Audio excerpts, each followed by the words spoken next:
Hola chicos, en este vídeo quiero hablaros de algunos de los puntos que tratamos en la clase anterior de Magic Ensemble, en la clase de agosto. Esa clase se llamó Pasado y hablaba de dónde venimos, cuáles son las raíces de lo que hacemos, de qué forma hemos entendido los efectos y las presentaciones incluso y las actitudes en escena que nos vienen dadas por el pasado, por nuestra herencia, por nuestros maestros, digamos. ¿Es posible que aún hoy en día los mentalistas vengamos atados en nuestro comportamiento por la herencia de los maestros del pasado?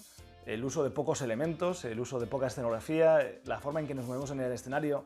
¿Puede ser que venga heredado de los maestros que desarrollaron sus números porque actuaban delante de telón en los teatros, en espectáculos de variedades, para dar tiempo a que los grandes números cambiaran de escenografía detrás de telón?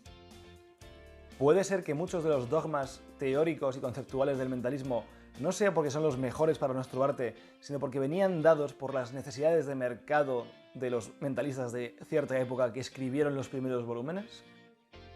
¿Y si hubiera una forma distinta de hacer las cosas?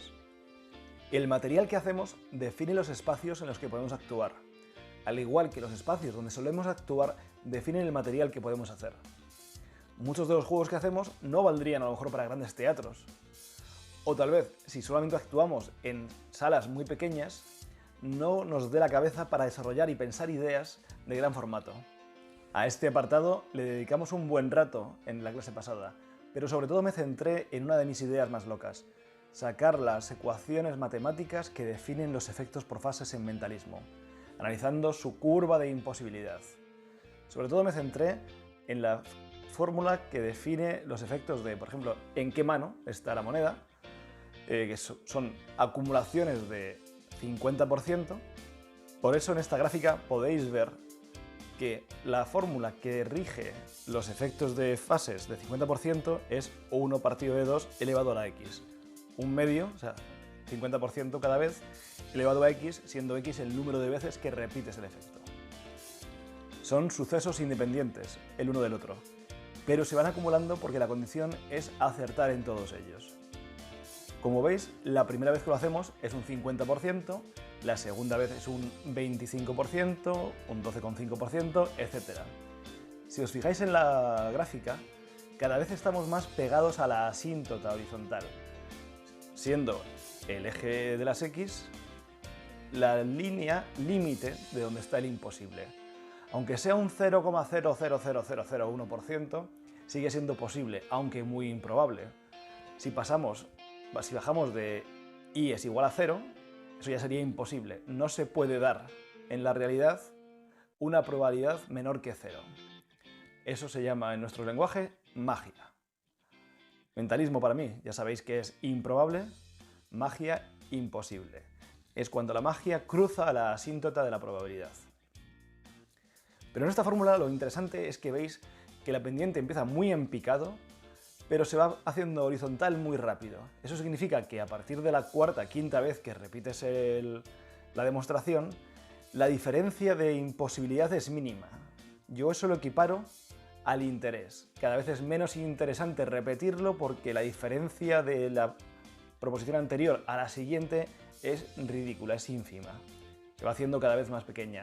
Entre hacerlo 16 veces, saber en qué mano está la moneda, y hacerlo 17, la diferencia es, lo cual lleva al tedio, a la repetición monótona, al que no haya más imposible ni más claridad en la repetición.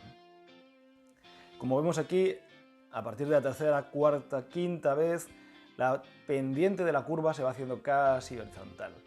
Por lo tanto, es una buena forma de darnos cuenta que aquí ya está pasando algo. Ya deja de ser interesante repetirlo más veces, a no ser que cambies la propuesta o suceda algo que aumente el reto.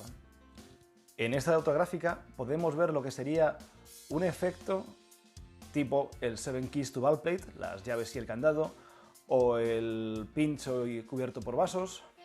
Y aquí llego a un punto que a mí me parece muy interesante. Veréis, si empezamos con 10 llaves, de las cuales solamente una abre el candado, cuando pruebes la primera, hay un 10% de acertar. O sea, un 10% de que el espectador coja la llave que abre, lo cual sería un fracaso en nuestro experimento, ya que queremos quedarnos con la última. Pero una vez que has descartado una llave que no abre, ahora te quedan 9 de las cuales una abre. La diferencia entre 0,1 y 0,11 es tan pequeña que la diferencia de tener 10 llaves o tener 9 llaves es nada, no merece la pena. Vemos aquí en esta gráfica que la cosa empieza a crecer cuando quedan 5, 4... Claro, eso significa que el resto de llaves han sido innecesarias, insuficientes, aburridas, que puede ser que entonces que se hagan varias a la vez para acelerar el proceso.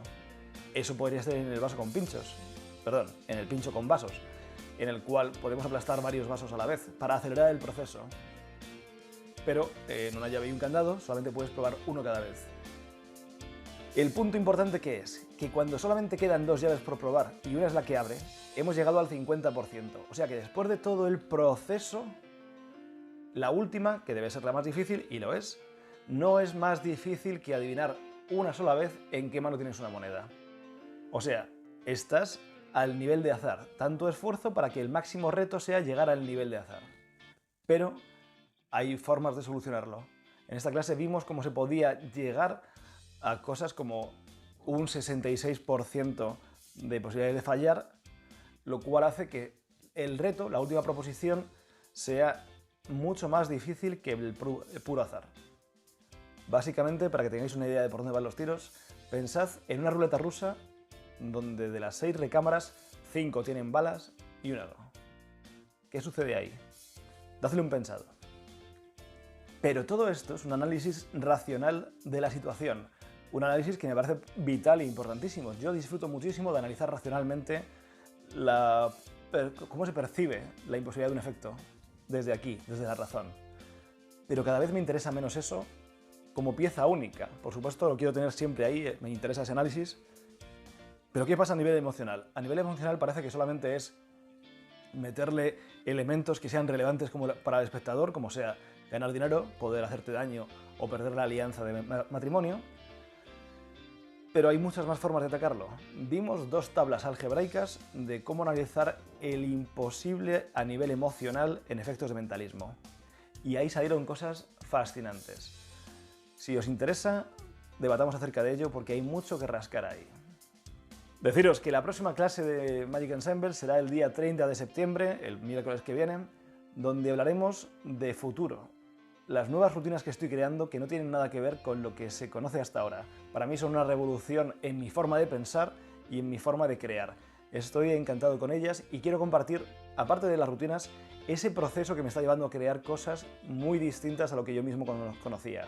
Ya me cansé de lo que se llama el mentalismo psicológico, de ser un Sherlock Holmes con capacidades sobrehumanas, y una forma de ser más humano buscando la conexión, no a partir de la razón, sino de la emoción. Espero que os interese y ahí nos vemos. Hasta pronto.